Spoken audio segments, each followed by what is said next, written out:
اللہ رب محمد صلی اللہ علیہ وسلم نحن عباد محمد صلی اللہ علیہ وسلم اللہم رب اشرح لی صدری ویسر لی امری واحلل عقدۃ من لسانی یفقہوا قولی۔ بسم اللہ الرحمن الرحیم۔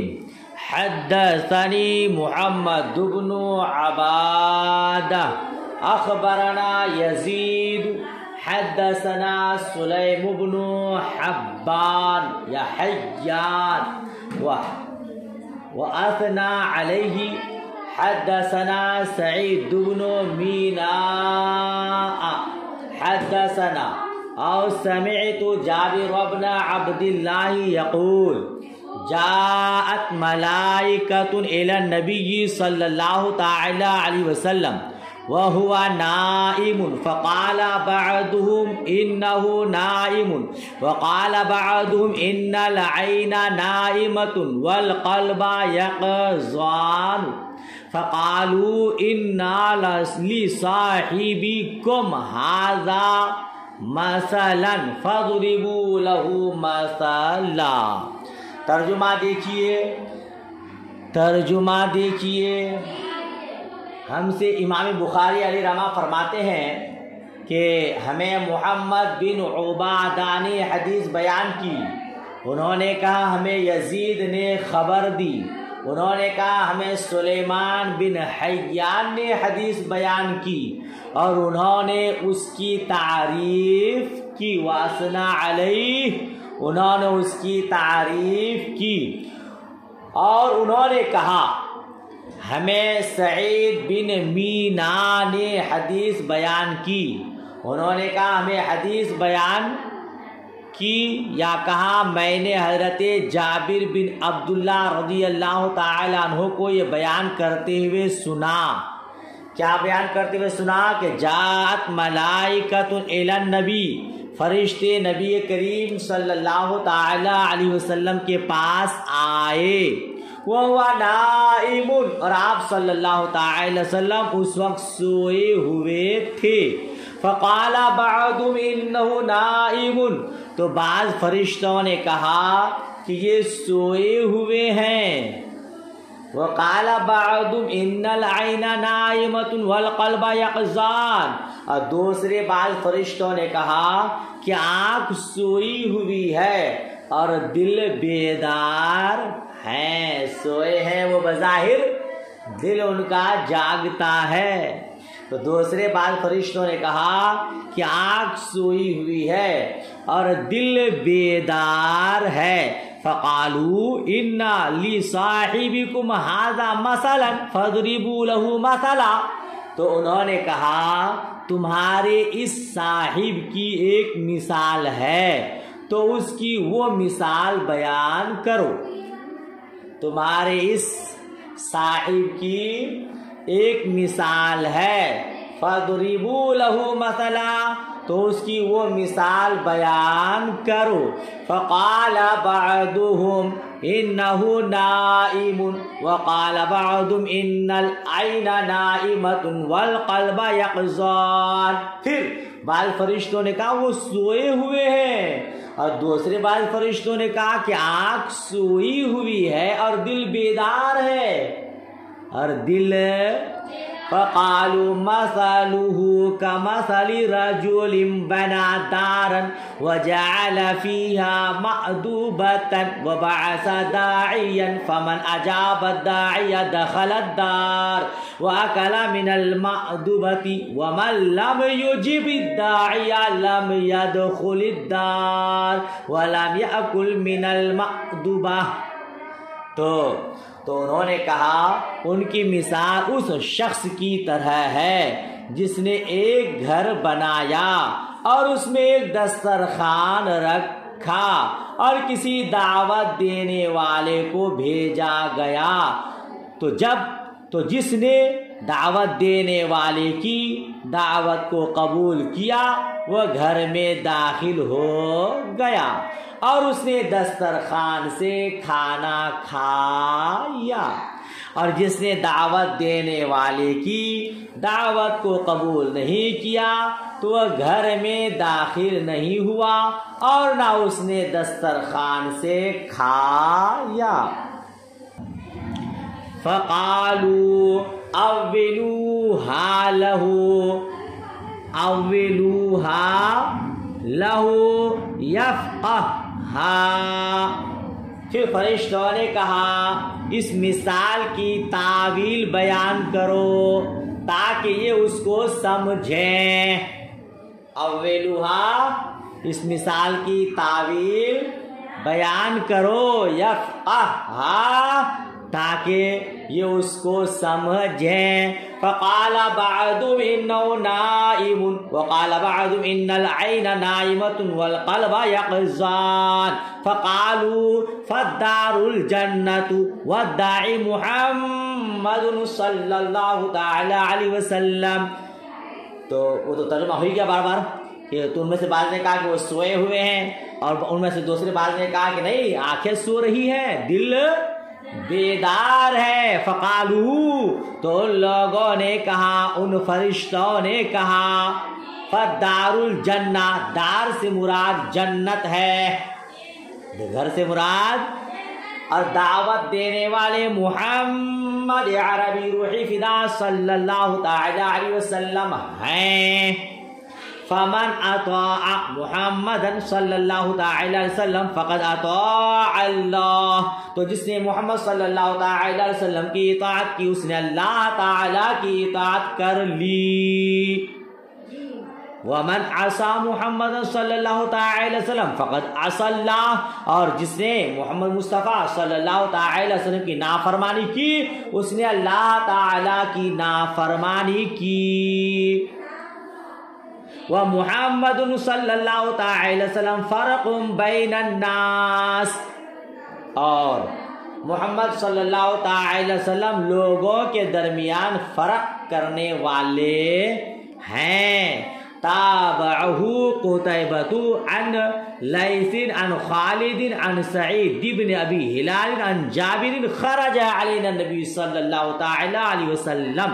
اس حدیث کی قتیبہ نے متابعت کی ہے، لیث کے حوالے سے، انہوں نے خالد کے حوالے سے، انہوں نے سعید بن ابی ہلال کے حوالے سے، اور انہوں نے حضرت جابر رضی اللہ تعالی عنہ سے کہ نبی کریم صلی اللہ تعالی وسلم ہمارے پاس آئے۔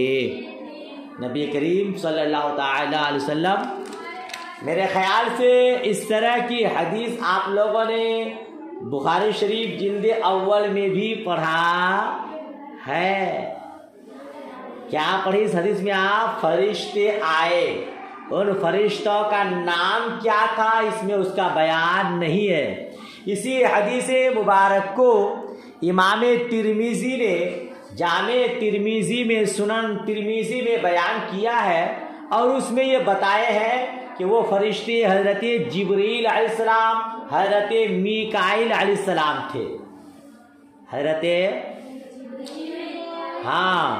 اور اس کی عبارت اس طرح ہے کہ ایک دن ہمارے پاس نبی صلی اللہ تعالی علیہ وسلم تشریف لائے، آپ نے فرمایا میں نے خواب میں دیکھا کہ حضرت جبریل علیہ السلام میرے سرہانے ہیں اور حضرت میکائیل میرے پاؤں کی جانب ہیں۔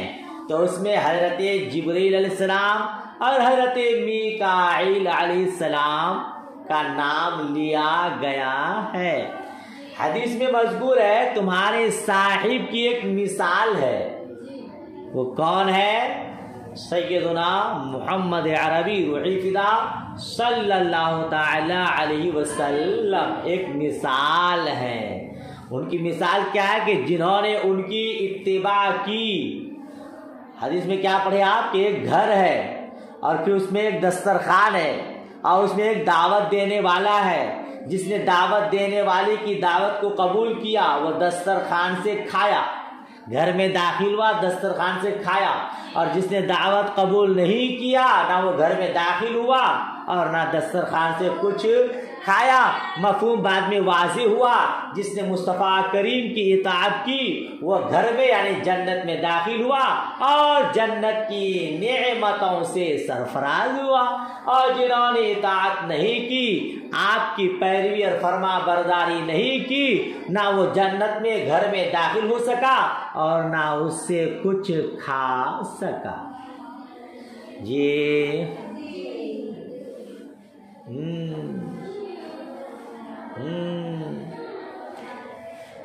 ہاں، اور کتاب المناقب میں ایک اور سند سے حدیث ہے کہ نبی صلی اللہ تعالی علیہ وسلم نے فرمایا، میری اور انبیاء سابقین کی مثال اس مرد کی طرح ہے جس نے ایک مکان بنایا تو اس کو مکمل کیا اور اچھا بنایا، مگر اس میں ایک اینٹ کی جگہ چھوڑ دی۔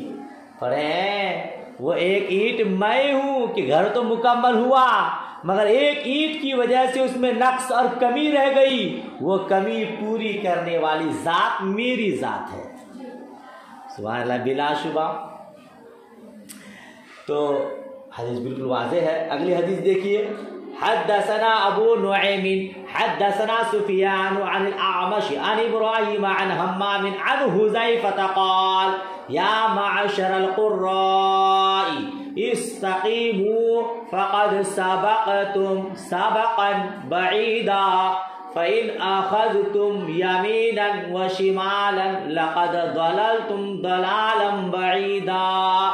حضرت حذیفہ رضی اللہ تعالی عنہ سے روایت، آپ فرماتے ہیں، اے قراء کی جماعت، اے قراء کی، اے قاریوں کی جماعت، استقیموا، صراط مستقیم پر قائم رہو، فقد سبقتم سبقا بعیدا، کیونکہ تم سے پہلے بہت لوگ سبقت کر چکے ہیں۔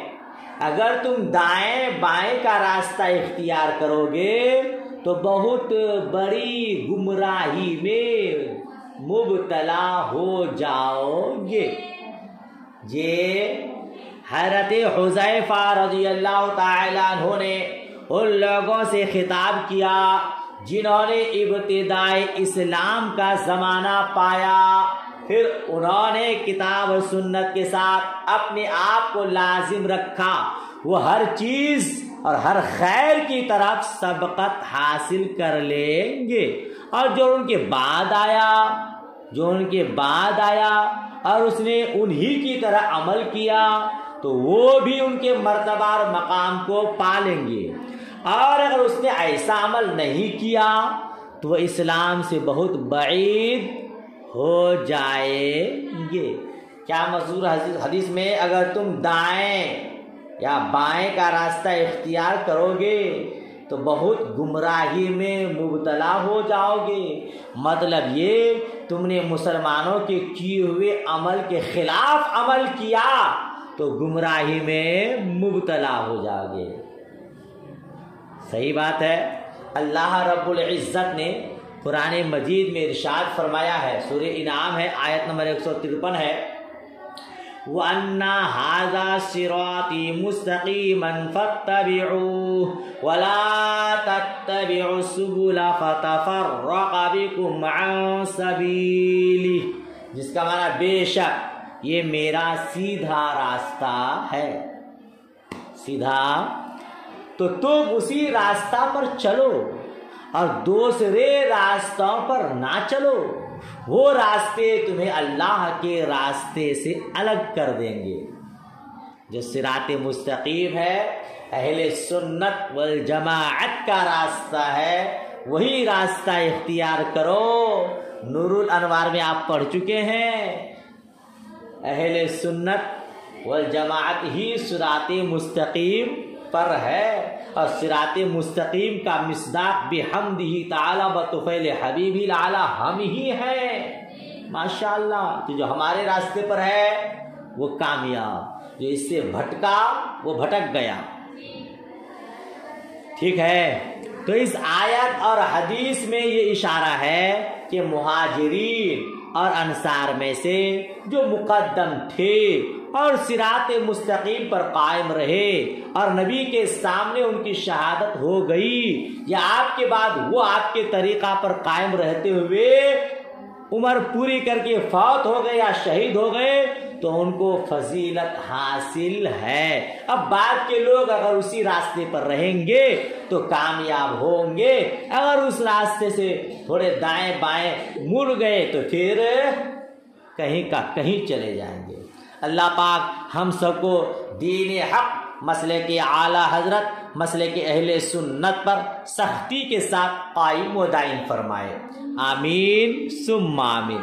اگلی روایت دیکھیے، حدثنا ابو قریب قال حدثنا ابو اسامہ عن برید عن ابی بردۃ عن ابی موسیٰ عن النبی صلی اللہ تعالی علیہ وسلم قال انما مثلی ومثل ما بعثنی اللہ به كمثل رجل اتى قوما فقال یا قوم انی رأیت الجیش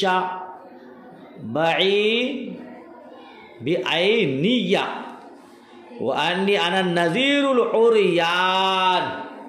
اللہ اکبر۔ دیکھیے حضرت ابو موسیٰ رضی اللہ تعالی عنہ سے روایت، وہ روایت کرتے ہیں نبی پاک صاحب لولاک صلی اللہ تعالی علیہ وسلم سے، قال انما مثلی و مثل ما بعثنی، آپ صلی اللہ تعالی علیہ وسلم نے فرمایا میری مثال اور اس پیغام کی مثال جسے دے کر اللہ تعالیٰ نے مجھے بھیجا ہے، اس مرد کی طرح ہے جو کسی قوم کے پاس گیا، جو کسی عطا قومن کسی قوم کے پاس گیا، فقال یا قومی، پھر کہا اے میری قوم، انی رأیت الجیش بعینی، میں نے ایک لشکر اپنی دونوں آنکھوں سے دیکھا ہے، میں نے ایک لشکر اپنی دونوں آنکھوں سے دیکھا ہے، وَإِنِّي أَنَا النَّذِيرُ الْعُرْيَانُ، اور بے شک میں برہنہ ڈرانے والا ہوں، اور بے شک میں برہنہ۔ فَالنَّجَاءَ فَأَطَاعَهُ طَائِفَةٌ مِّنْ قَوْمِهِ فَادْلَجُوا فَانْطَلَقُوا عَلَى مَهْلِهِمْ فَنَجَوْا، تو کہتے ہیں پس نجات حاصل کرو، تو اس کی قوم میں سے ایک گروہ نے اس کی اطاعت کی اور وہ رات کی ابتدا ہی میں نکل گئے اور محفوظ جگہ چلے گئے، اور محفوظ جگہ چلے گئے، اس لیے نجات پا گئے۔ اس لیے وَكَذَّبَتْ طَائِفَةٌ مِّنْهُمْ فَأَصْبَحُوا مَكَانَهُمْ فَسَبَّحَهُمُ الْجَيْشُ فَأَهْلَكَهُمْ وَاجْتَاحَهُمْ فَذَلِكَ مَثَلُ مَنْ أَطَاعَنِي فَاتَّبَعَ مَا جِئْتُ بِهِ وَمَثَلُ مَنْ عَصَانِي وَكَذَّبَ بِمَا جِئْتُ بِهِ مِنَ الْحَقِّ، لیکن دوسری جماعت نے اس کی تکذیب کی، اس کو جھٹلا دیا اور وہ اپنی جگہ پر ہی موجود رہے، پھر صبح سویرے ہی دشمن کے لشکر نے آ کر ان کو پکڑ لیا تو ان کو ہلاک کر دیا اور تباہ و برباد کر دیا۔ تو یہ ان لوگوں کی مثال ہے جو میری اطاعت کریں اور جس پیغام کو میں لے کر آیا ہوں اس کی پیروی کریں، اور اس کی مثال ہے جو میری نافرمانی کریں اور جو پیغام حق میں لے کر آیا ہوں اس کی تکذیب کریں۔ رات کو کوئی اب لشکر کو دیکھ کر آیا کہ لٹیرے لوگ آنے والے ہیں، قوم والوں بیدار ہو جاؤ، جو بیدار ہو گیا وہاں سے فرار ہو گیا، اس نے اپنے مال کو بھی بچایا، اپنی جان کو بھی بچایا، اور جو بھاگا نہیں بلکہ کہنے والے ہی کو جھٹلا دیا، تم جھوٹ بول رہے ہو، وہیں پہ رہ گیا، لشکر آئیں گے، لٹیرے آئیں گے، رہزنی کر کے جائیں گے۔ اور وہ لوگ برباد ہو جائیں گے۔ مصطفیٰ کریم فرمایا ٹھیک مثال میری ایسی ہی ہے، جس نے میری بات کو مانا وہ نجات پا گیا، اور جس نے نہیں مانا وہ ہلاک ہو گیا، تباہ ہو گیا، برباد ہو گیا۔ اس حدیث میں ہے وہ انا النذیر العریان، جس کا معنی میں ایسا ڈرانے والا ہوں جس کے کپڑے اتار لیے گئے اور وہ اپنے سر کے گرد کپڑے لپیٹے ہوئے کسی قوم کے پاس آیا ہو، کسی لشکر کے حملہ سے ڈرانے کے لیے۔ یہ معنی ہے انا النذیر العریان کا۔ علامہ ابن بطال نے کہا ہے کہ النذیر العریان سے مراد وہ مرد ہے جو قبیلہ خشعم سے تھا۔ ایک دن اس کے اوپر ذی الخلصہ نے حملہ کیا، اس کا ہاتھ بھی کاٹ ڈالا، اس کی بیوی کا بھی ہاتھ کاٹ ڈالا۔ تو وہ اپنی قوم کی طرف گیا اور ان کو ڈرایا، تو پھر یہ کسی خبر کے تحقق کے لیے ضرب المثل بن گئی۔ سمجھ شریف میں بات آئی، یعنی کسی قوم میں ایسا واقعہ ہو چکا ہے، اس نے ڈرایا، جو لوگ ڈر گئے اور چلے گئے وہ بچ گئے، جو لوگ ڈرے نہیں وہ بچے نہیں، برباد ہو گئے۔ مصطفیٰ کریم نے دنیا کی حقیقت بتا دی ہے۔ اب جو دنیا سے الگ رہے گا، دنیا میں رہ کے بھی دنیا داری سے الگ رہے گا، وہ نجات پا جائے گا، اور جو دنیا میں رہ کر دنیا میں کھو جائے گا اس کا حال یہی ہوگا، برباد ہوں گے، ہلاک ہوں گے، تباہ ہوں گے۔ تو پھر دعا کیجئے نا آپ لوگ اپنی پاکیزہ زبان سے، اللہ تبارک و تعالی ہم کو دین داری میں مشغول رکھے اور دنیا داری سے بچائے رکھے، آمین ثم آمین۔ اچھا، یہ جو واقعہ آپ پڑھے نا ابھی، یہ جو واقعہ آپ پڑھے، کچھ لوگوں نے اس واقعہ کے بارے میں یہ کہا ہے، ایک مرد کا ایک لشکر سے مقابلہ ہوا، انہوں نے اس سے اس کا مال چھین لیا اور اس کو قید کر لیا، پھر وہ اپنی قوم کی طرف بھاگ کر گیا۔ اس نے کہا میں نے ایک لشکر کو دیکھا ہے، انہوں نے میرا مال چھین لیا، انہوں نے دیکھا کہ وہ برہنہ تھا تو انہوں نے اس کو صادق قرار دیا، کپڑے بھی چھین لیے، برہنہ تھا وہ خبر دینے والا، تو جس کو خبر دیا اس نے اس کو صادق مان لیا، کیونکہ وہ اس کو پہچانتے تھے اور نصیحت کرنے میں اس پر کوئی تہمت نہیں لگاتے تھے، اور نہ اس کی عادت برہنہ ہونے کی تھی، مگر اب لٹیرے نے سب لوٹ لیا، برہنہ ہو کر آ گیا، تو اس کی اس قرائن کی وجہ سے انہوں نے اس کی خبر کو کیا کر دیا، سچ قرار دیا۔ تو نبی صلی اللہ تعالی علیہ وسلم نے اپنے لیے اور جس پیغام کو آپ لے کر آئے ہیں اس کی مثال بیان کی، کیونکہ آپ نے بھی ابتدا میں ایسے خوارق اور معجزات پیش کیے جو آپ کے صادق ہونے پر قطعی دلالت کرتے ہیں، تاکہ مخالفین آپ کی بات کو سمجھ لیں۔ بہرحال خلاصہ یہ ہوا کہ جن چیزوں سے شریعت نے منع کیا ہے، منہیات شرعیہ سے اگر ہم الگ رہ گئے تو ہم اپنے جان مال عزت و آبرو سب کی حفاظت کر کے کامیاب و کامران ہو جائیں گے، اور اگر اس سے بچے نہیں بلکہ اسی میں لگ گئے تو پھر ہمارا بھی برا حال ہوگا۔ اللہ رب العزت دین حق صراط مستقیم پر قائم رکھ کر خاتمہ بالخیر فرما کر مصطفیٰ کریم کی شفاعت کا حقدار بنائے، جنت الاعلیٰ اور فردوس اعلیٰ میں ہم سب کو اعلیٰ مقام عطا فرمائے۔ آمین۔ گھنٹی لگ گئی؟ ارے اللہ، تو پھر سبق یہیں تک رہ گیا، چلیے یہیں تک رہنے دیجیے، دعائیں خیر میں یاد رکھیں۔ اللہ حافظ، خدا حافظ۔